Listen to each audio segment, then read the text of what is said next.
Imagine a playground. Every single kid on that playground needs their lunch. But there's only one slide that leads to the cafeteria. One. Not two, not a backup, not an alternate route. One slide for every kid on the entire planet. Now imagine one kid standing at the bottom of that slide, holding a padlock and smiling.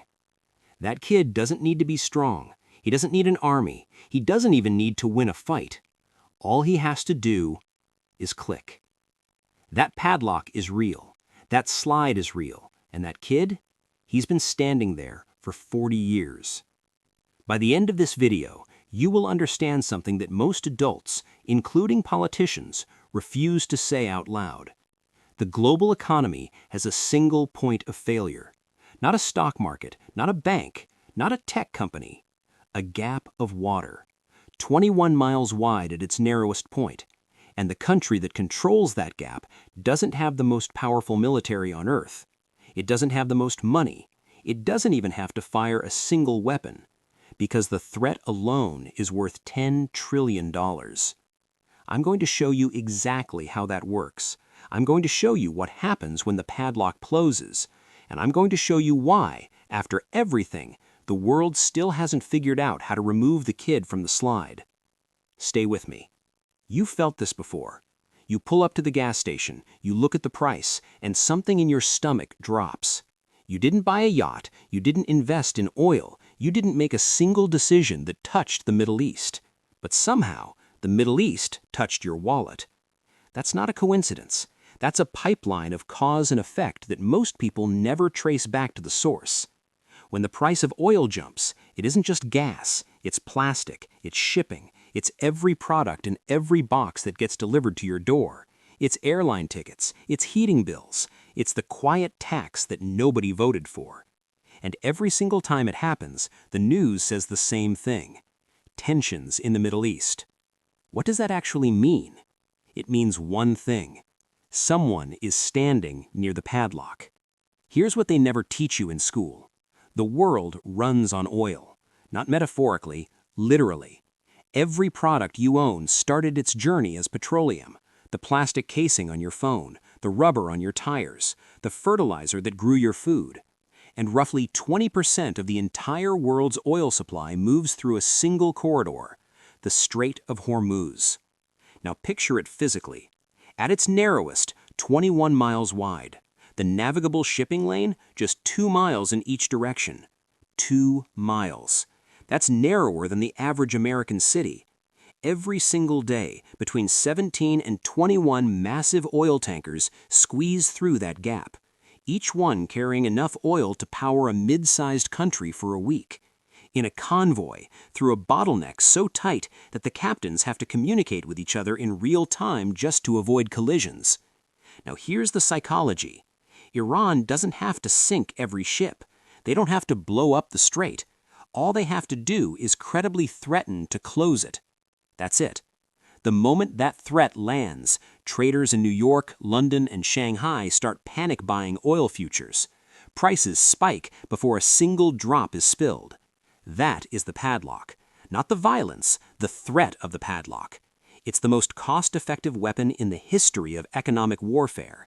And it works every single time. Let me take you back to 2019, June 13th. 2 oil tankers, the Front Altair and the Kokuka Courageous, are sailing through the Gulf of Oman just outside the Strait of Hormuz. Suddenly, explosions. Both ships are hit, crew scrambling, black smoke rising into the sky. Nobody immediately claims responsibility, but oil markets don't wait for press conferences. Within hours, crude oil jumps 4%. Global headlines go into overdrive. Shipping companies start rerouting. Nobody even closed the strait. The ships were outside the strait. The strait itself was still open. But the possibility, the suggestion that someone with capability and motive was nearby, that was enough for 4%, billions of dollars, evaporated in hours. Now run that same scenario, but this time the strait actually closes. Not a threat, not 2 ships outside the lane, actual closure. Every analyst who has run this model arrives at the same number. Oil hits $200 to $300 a barrel within days, not weeks, days. The U.S. economy, which is still deeply oil-dependent despite the EV commercials tell you, enters recession territory within 30 to 60 days. Europe, which is even more exposed, hits it faster. Asia?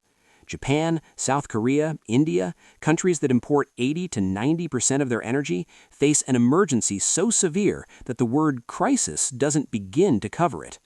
All from one kid standing at the bottom of one slide with one padlock. So how does this actually work as a weapon?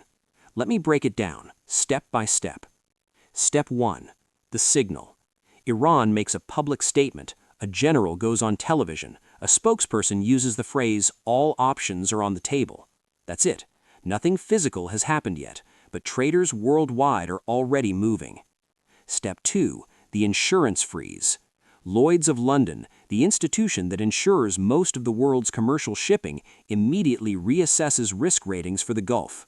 Premiums triple, then quadruple. Some ships become uninsurable overnight. Without insurance, most shipping companies won't sail. Their own lawyers won't let them.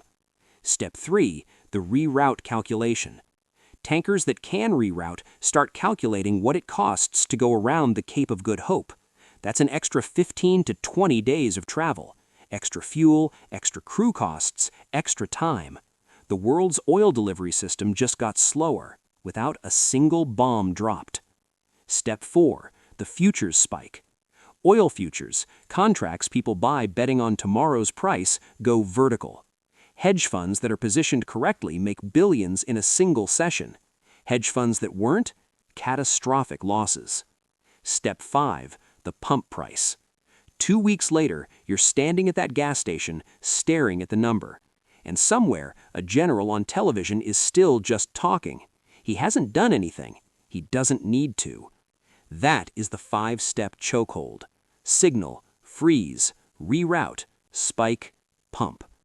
Rinse, repeat. Every escalation, every conflict, every election cycle in Iran, the same 5 steps every time. Here's what makes this truly unsettling. The engineers of the modern world, the architects of globalization, they knew about this chokehold. They built the entire system anyway. Pipeline alternatives exist. Saudi Arabia has one. The UAE built another. But their combined capacity doesn't come close to replacing the strait. Alternative shipping routes add weeks. Alternative energy sources take decades. We built a $100 trillion global economy on a foundation with one crack in it. And we decided, collectively, quietly, that the efficiency was worth the risk. Which means every time you fill your tank, every time you buy a product shipped across an ocean, you are participating in a system that is by design one decision away from catastrophe. One signature, one general, one padlock. That's not a conspiracy. That's just geography. Now here's the question nobody's asking loudly enough. If closing the strait destroys the global economy, it also destroys Iran's economy. Their oil exports leave through the same water. Their import ships come back through the same gap. They're holding a padlock to a door that they themselves need to walk through. So why does the threat still work? Because desperation rewrites math. A country under maximum sanctions, with hyperinflation running above 40%, with a population increasingly furious at its own government, that country doesn't always make the rational move. And rational actors designing irrational weapons is how the most dangerous moments in history happen. The padlock is still there. The kid is still standing at the bottom of the slide.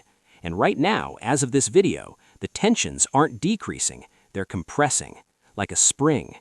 And if you think this is the only pressure point, if you think the strait is the only economic weapon in this conflict, you haven't met the ghost ships yet. 600 tankers with no names, no insurance, and no GPS signal, quietly moving billions of dollars of oil across the ocean right now, funding everything you just watched. And the world's most powerful navy can't find them. That story is next.